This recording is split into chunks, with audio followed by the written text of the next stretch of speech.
Masih bersama saya Listia Widya dan kembali kami sampaikan berita Mataram hari ini. Ribuan honorer di Lombok Barat tidak lolos menjadi pegawai kontrak pemerintah. Edarkan narkoba, seorang pria di Mataram diringkus polisi.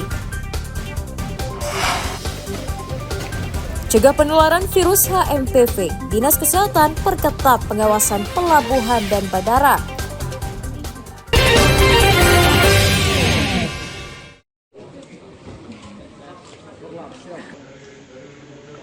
Koordinator Pelayanan Pemenuhan Gizi atau PPG diduga melakukan intimidasi terhadap salah seorang wartawan televisi lokal saat meliput proses memasak di dapur makan bergizi gratis yang terpusat di Ponpes Bua Ati Kembang Mate, Desa Rumbuk Timur, Kecamatan Sakra, Lombok Timur pada Selasa pagi.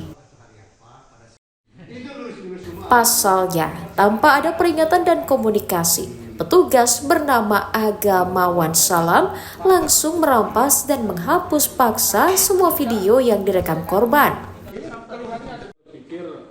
Tidak terima dengan perlakuan arogan koordinator PPG tersebut, pimpinan redaksi Selaparang TV didampingi oleh puluhan awak media mendatangi lokasi kejadian untuk meminta klarifikasi.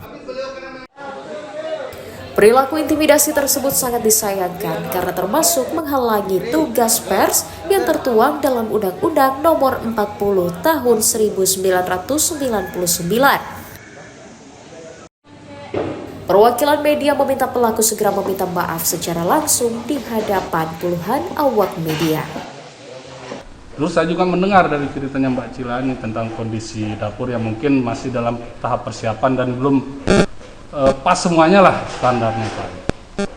Malah saya berpikir begini, apabila hal ini terus ditutup-tutupi, apalagi ada saya dengar WA berantai yang melarang pengambilan gambar di dalam dapur, ini kan malah tambah riskan ini Pak.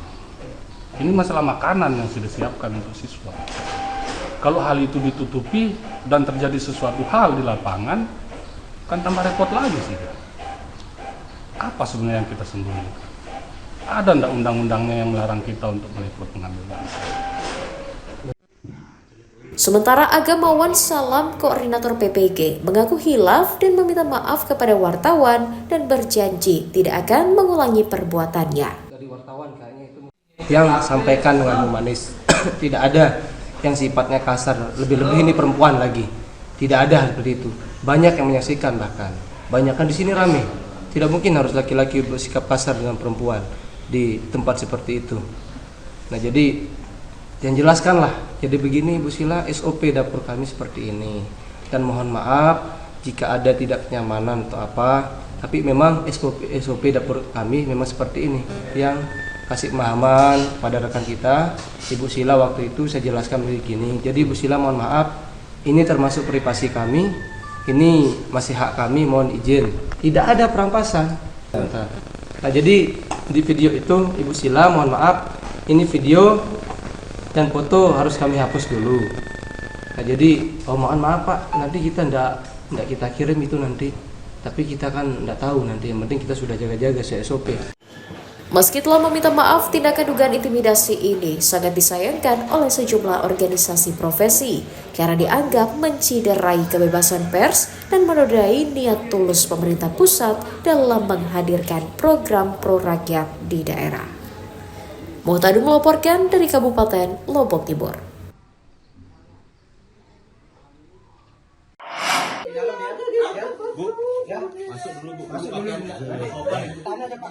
Seorang pria berinisial IGC, usia 41 tahun, diringkus Satuan Reserse Narkoba Polresta Mataram karena diduga mengedarkan narkotika di lingkungan tempat tinggalnya di Kelurahan Abian Tubuh, Kecamatan Cakra Negara. Tersangka ditangkap di sebuah rumah kosong, diduga usai bertransaksi narkotika dengan seorang konsumennya. Polisi menyita sabu-sabu seberat 52,22 gram, timbangan dan uang tunai 2,5 juta rupiah sebagai barang bukti kejahatan. Penangkapan tersangka atas informasi masyarakat yang mencurigai adanya transaksi narkotika di salah satu rumah warga. Penangkapan pelaku diwarnai tangis histeris istrinya karena menolak suaminya ditangkap. Rumah kosong yang ada di lingkungan Abian Tubuh Utara, Kecamatan Cakranagara. Dari hasil penggeledahan kami menemukan kurang lebih 97 poket sabu-sabu siap edar. Setelah modusnya yang bersangkutan di rumah kosong ini, kemudian dari pintu teralis yang ada di pintu gerbang dibuatkan semacam kotak hanya untuk bisa menongol muka saja, kemudian yang bersangkutan menggedor apabila ada pembeli datang. Tersangka mengaku mengedarkan narkotika karena tergiur keuntungan berlipat. Kenapa sampai dibawa ke sini? Karena harus Narkoba. Waktu penangkapan berapa banyak ditemukan narkobanya? 100. Jenis apa? sabu. Sabu. Sudah berapa lama jualkan barangnya? Sehari. Kenapa sampai jual narkoba jenis sabu kayak gitu? Ya, ada kerjaan. Atas ulahnya, tersangka dijerat Undang-Undang Narkotika dengan ancaman hukuman pidana 5 tahun penjara. Awaludin dari Kota Mataram melaporkan.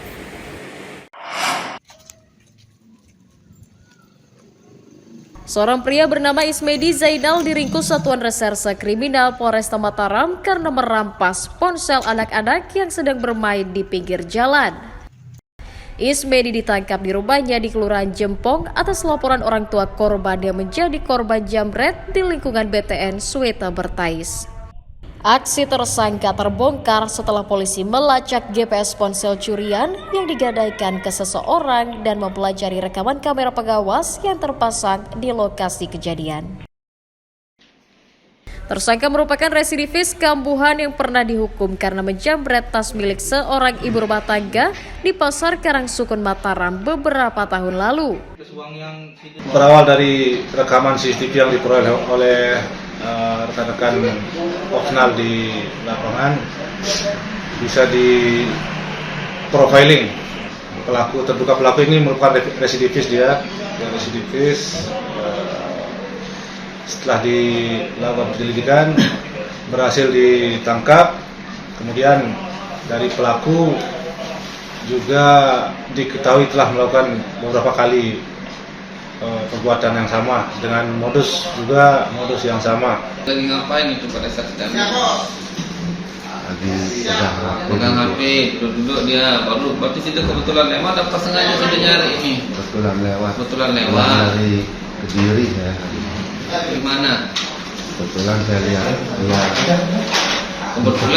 Kebetulan apa sengaja nyari ini? Tidak sengaja nyari. Nggak sengaja nyari.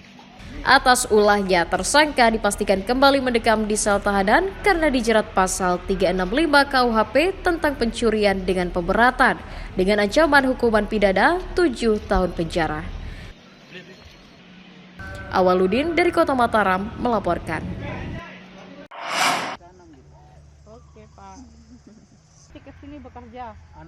Melonjaknya harga cabai yang tembus Rp100.000 per kilogramnya menuai sorotan para petani di sejumlah wilayah.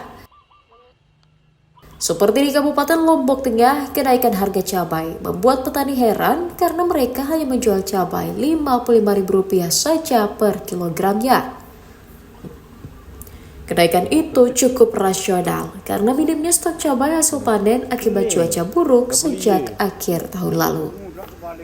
Petani menduga kenaikan harga cabai dipicu mahalnya biaya transportasi yang dikeluarkan para pengepul hingga ke pasaran. Ya di pasar Rendeng lah, ambil pasar yang tingkat lokal. Misalkan harga cabainya di situ harga 80.000. Mungkin di petani sekitar 55 60. Karena margin yang 20.000 itu kan sama ongkosnya ambilnya bawa ke Bertais, pindah Bertais ke Renteng. udah berapa tangan distribusi, iya itu yang karena penyebab. sejatinya satu pasar, misalkan satu pedagang aja itu kalau kita ambil di cabai rawit dia nggak bisa jual lebih di atas 10 kilo. Sementara mahalnya harga cabai disiasati para pedagang dengan menjual cabai kemasan seharga 5 hingga 10.000 rupiah per bungkusnya. Kemasan 5 ribuan. Ada 10 ribu. Jadi kalau yang kemasan cepat dibeli. Berapa harganya? Berapa? Berapa harganya? 100. 95 modalnya. Dapat untung 5.000. Jual 100 ya. Kalau kemasan ini berapaan ini? Ini seperempat jadi 5. Ini kemasan jadi 5.